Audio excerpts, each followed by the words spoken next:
चलो कोई नहीं, चलो हम चालू करते हैं। तो सबसे पहली बात क्या है, चंद्र कलाएं।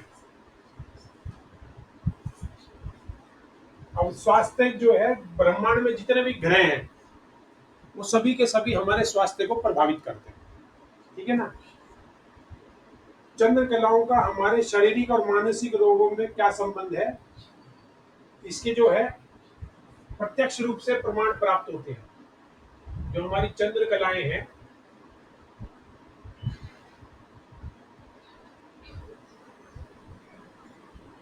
चंद्र कलाओं का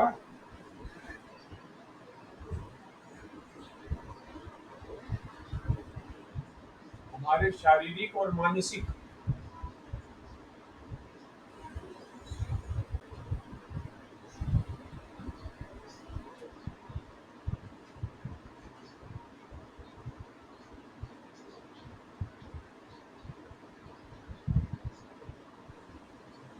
तो क्या योगदान है, इसके बारे में हम चर्चा करेंगे, इनका क्या संबंध है। तो सबसे पहले क्या आता है, हमारे चंद्रमा की कलाओं से क्या ऋतुएं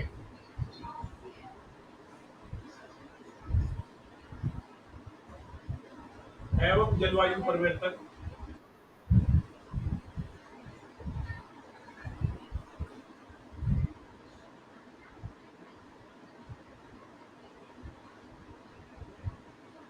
वायुमंडलीय दबाव,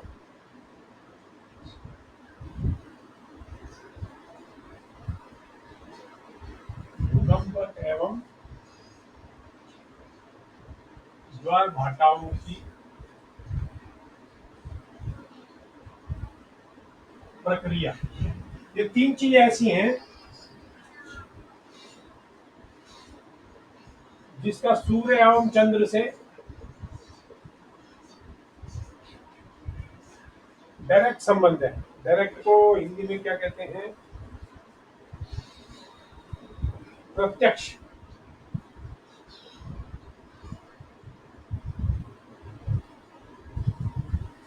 ऋतु में जलवायु परिवर्तन में हमारा सूर्य चंद्रमा, क्योंकि सूर्य और चंद्रमा के उसी से ही हमारे दिन रात बनते हैं, सूर्य चंद्रमा के उससे ही हमारा ऋतु में परिवर्तन होता है। वायुमंडलीय दबाव, तो वायुमंडलीय दबाव का क्या मतलब होता है,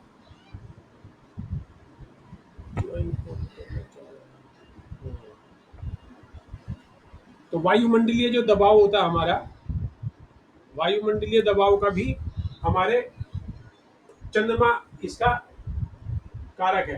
भूकंप और ज्वार भाटा, तो ज्वार भाटा का सबको पता ही है कि जैसे ही पूर्णिमा या अमावस्या आती है तो समुद्र के अंदर उथल पुथल स्टार्ट हो जाती है, ज्वार भाटे का प्रक्रिया होती है। भूकंप भी जो है, जो चंद्रमा है वो अपनी तरफ गुरुत्वाकर्षण की जो शक्ति है हर एक प्लेनेट में, और जो हमारा पूरा का पूरा ब्रह्मांड है वो सब गुरुत्वाकर्षण की शक्ति की वजह से ही टिका हुआ है, क्योंकि सारे प्लेनेट जो है हवा में ही है, तो वो एक दूसरे के गुरुत्वाकर्षण से बंधे हुए।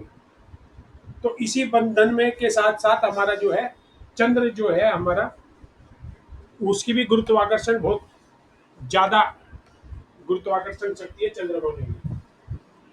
तो उस गुरुत्वाकर्षण शक्ति का हमारे को सबको इसका भान है। अब इसके अंदर क्या है, एक और हमारा वो है कि जो हमारा रक्त है, हमारे रक्त एवं समुद्र का जल दोनों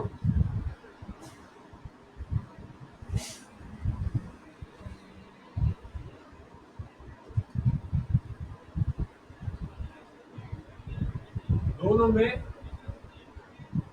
एक जैसे लवण पाए जाते हैं।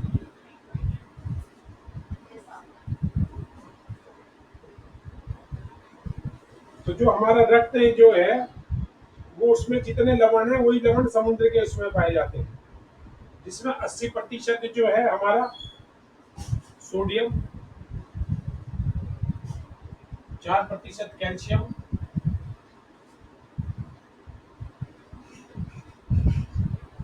4% पोटाशियम,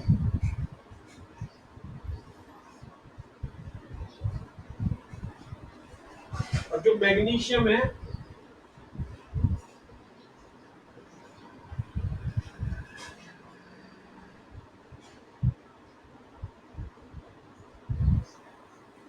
मैग्नीशियम की मात्रा अलग अलग है, लेकिन ये जो सोडियम, कैल्शियम, पोटाशियम जो है वो जितना हमारे शरीर के अंदर विद्यमान है, सेम की सेम जो है हमारे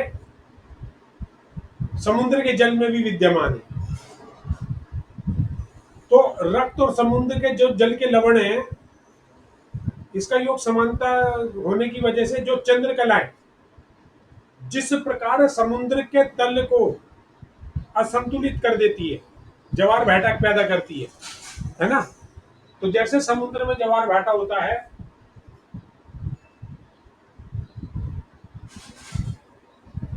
समुद्र के तल को असंतुलित करते हुए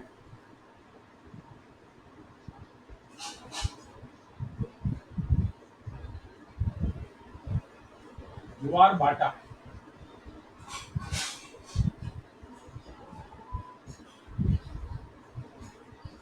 तो जिस प्रकार से समुद्र के तल को असंतुलित करते हुए ज्वार भाटा आता है, उसी प्रकार हमारी रक्त संचरण प्रणाली में व्यवधान डालकर हमारे तन और मन में उतार चढ़ाव पैदा करता है। तो ये क्या है, चंद्र चंद्रकलाएं जो है समुद्र के तल को असंतुलित करते हैं, उसी प्रकार हमारे रक्त संचरण में भी उतार चढ़ाव लाकर हमारे मानसिक एवं शारीरिक मानसिक एवं शारीरिक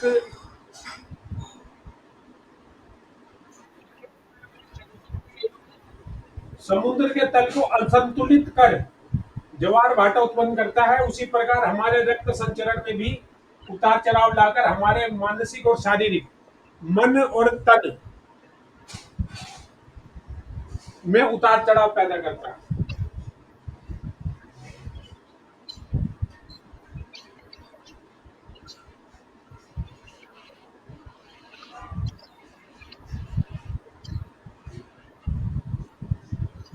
तो मतलब ये जो है चंद्रकलाएं जो है, चंद्रमा हमारे लिए क्यों इतना इंपॉर्टेंट है, मतलब ये मान के चलो कि जो है चंद्रमा हमारा सबसे नजदीक है, और जो हम पे जो खिंचाव डालते हैं, वैसे तो खिंचाव सारे ग्रहों जो है हर एक में अपना अपना गुरुत्वाकर्षण है, और चंद्रमा से ज्यादा भी होगा क्योंकि वो बहुत बड़े बड़े प्लेनेट है। अब सूर्य का कितना ज्यादा गुरुत्वाकर्षण है कि उसने सारे प्लेनेट को अपने साथ बांध रखा है ना। लेकिन सूर्य फिर भी हमारी पृथ्वी से दूर है, चंद्रमा हमारा सबसे नजदीकी है। तो इस नजदीकता की वजह से उसका गुरुत्वाकर्षण का प्रभाव हमारे पे प्रत्यक्ष पड़ता है, जिसका आप देख लो कि जिसका वो बंद चालू है, वो बंद कर लो अपना भाई। तो ये जो है इतना वो पड़ जाता है, जो हमारे इसको हमारी मनोवैज्ञानिक भाषा में क्या कहते हैं,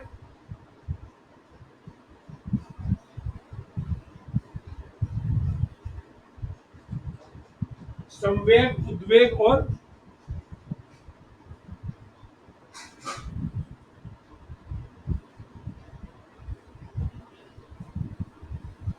संवेद, ये तो टेक्निकल वर्ड है, देखिए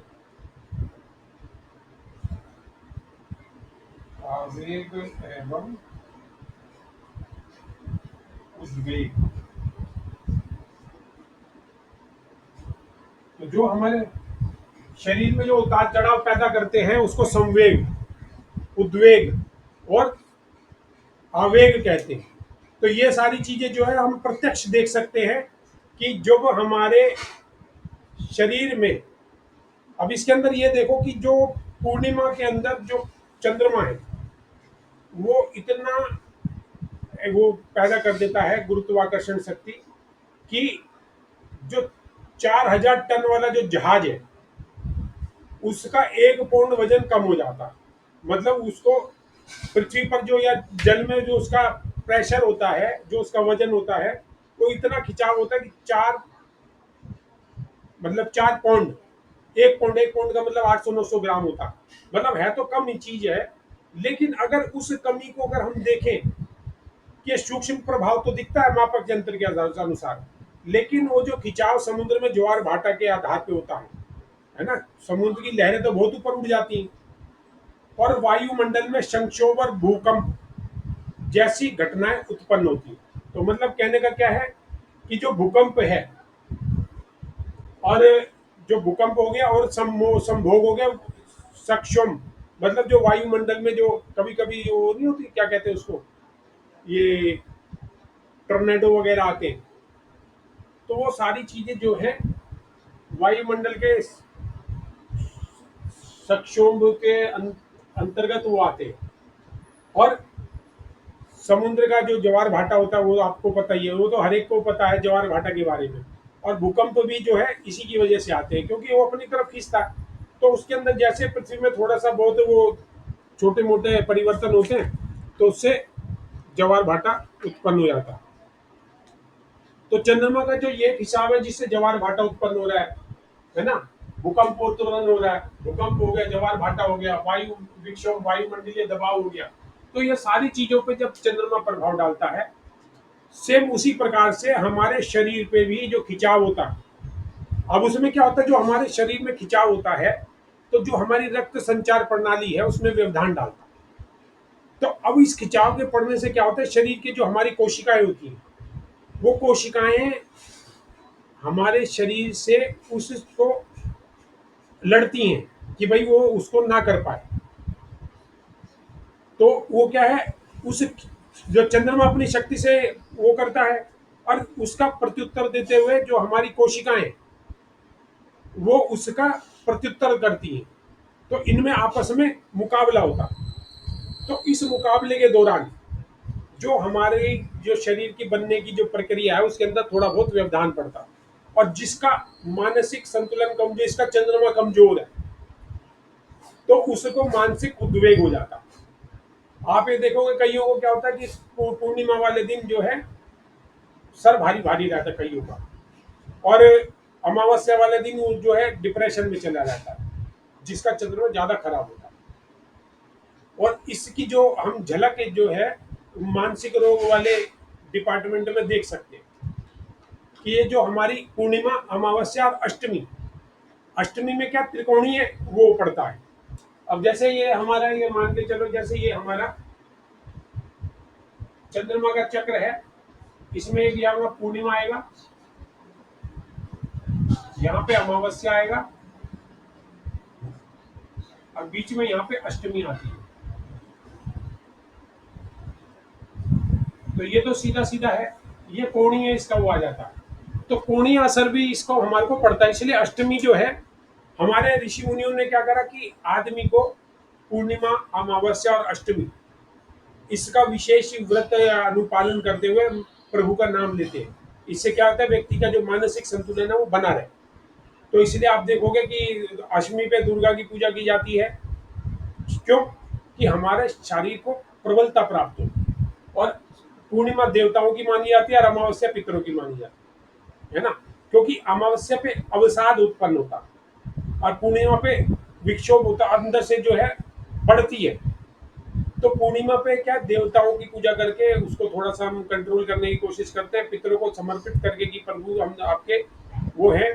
तो इस प्रकार से जो जल चढ़ाते हैं अमावस्या पे, पूर्णिमा पे जो हम व्रत करते हैं, और अष्टमी पे जो कई लोग व्रत करने का या दुर्गा का विधान करते हैं, उसका केवल यही है कि हमारे मानसिक संतुलन को प्रबलता प्राप्त हो। तो ये ज्योतिषीय जो हमारे ऋषियों की जो दूरदृष्टि है कि किसको किस प्रकार से उपाय बता, अभी उसको किसी को ये नहीं पता कि ये किस वजह से कर रहे हैं, लेकिन एक संस्कार डाल दे कि भाई हमारे को पूर्णिमा पे, अमावस्या पे और अष्टमी पे पूजा करनी चाहिए या व्रत रखना चाहिए, या इस तरह के संकल्प करते हुए। व्रत का मतलब होता है मंत्रों का उच्चारण। आज की डेट में भूखे रहने को व्रत कहते हैं, लेकिन भूखे रहने को हम कहते हैं उपवास। उपवास में भी वो भूखा रहने वाला बात नहीं है। उपवास में भी का मतलब होता है कि प्रभु के पास, उपवास का मतलब जो वास है हमारा वो प्रभु के नजदीक हो जाए, तो उसको उपवास कहते हैं। और व्रत का मतलब होता है संकल्प, कि हमने संकल्प लिया कि हम इतना मंत्र माता के पढ़ेंगे, या माता के बारे में आज माता की चालीसा करेंगे, या माता का जो पाठ करेंगे। तो ये जो है व्रत का मतलब होता है। लेकिन आज की डेट में वो भूखा रहने को व्रत का मतलब मान लेते हैं। तो ये बहुत सारी चीजें हैं जो मतलब हम जितने भी ऋषि मुनि हैं उन्होंने सारी चीजों को साइंटिफिकली इस प्रकार से प्रमोट किया है कि आदमी को बिना किसी उस बिना किसी दबाव के सारी चीजों के बारे में जानकारी प्राप्त हो जाए। आज की डेट में हम वास्तु के नक्शे करवाते हैं, बाकी चीजें करवाते हैं। पहले किसी को वास्तु के नक्शे की जानकारी नहीं थी, लेकिन हर घर में आंगन था। हर घर के अंदर जो रसोई का जो है वो पूरब की तरफ को ही खुलता था, पूरब की तरफ को ही बनाते थे ऑटोमेटिकली। उनका इसी तरह का वो चलता था कि मतलब ऑटोमेटिकली सबको इस तरह का ज्ञान था। तो ये चीजें जो है हमारे संस्कारों में डाली गई इतने सालों से, जिसको अंग्रेजों ने और ये जो हमारे आक्रांताओं ने उनको ये कहा कि ये अंधविश्वासी है। अंधविश्वास क्या कह के हमारे जो विश्वास को ठेस पहुंचाते हुए आज की डेट के लोग जो है वो मूर्खता कर रहे हैं। ये अंधविश्वास है, कुछ नहीं है। तो ये चीजें जो है ना परंपरा से हमारे साथ जुड़ी हुई हैं, और इसको ऐसे नहीं जुड़ी हुई है, इनको बहुत सारा अनुसंधान करके सारी चीजें, अगर ये सब चीजें की साइंटिफिक रीजन अगर देखे जाए तो हर एक का साइंटिफिक रीजन हमारे पास मौजूद है। ठीक है ना। तो ये जो है हमारा अवरोधर अंतरक्षेप जो मैंने बताया कि जो हमारे शरीर है वो चंद्रमा के ऊपर उठने की शक्ति के प्रचुरता देखते हुए शरीर के प्रत्येक कोशिका एक विचारमान सत्ता की तरह कार्य करती है, और वो प्रकृति की यही इच्छा है कि उसे अपने विहित में कुशलता से करे। तो कोई भी अगर अवरोध आता है, कुछ आता है, तो उसके लिए उसका वो मुकाबला करती है। और इसी वजह से खींचतान की वजह से हमारा शरीर जो है, भाई उधर से उसने वो करा, इधर से हमारे शरीर की कोशिकाओं ने उसको आपस में लड़ाई लड़ी बचाने के लिए। तो उस वजह से हमारे शरीर के अंदर जो है विकार उत्पन्न हो सकते हैं, या ये मन असामान्य हो जाता है। तो जब मन असामान्य होता है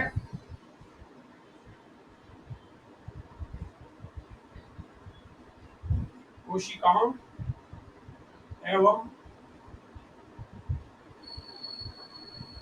चंद्र के आकर्षण के कारण मनुष्य का मन असंतुलित हो जाता है। तो असंतुलित हो जाता है, तो इसकी वजह से क्या क्या हो सकते हैं। इसकी वजह से हमारे को सबसे पहले क्या है, उन्माद,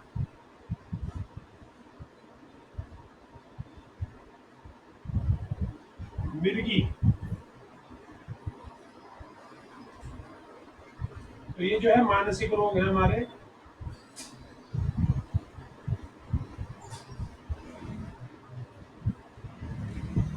रक्तचाप, रक्त विकार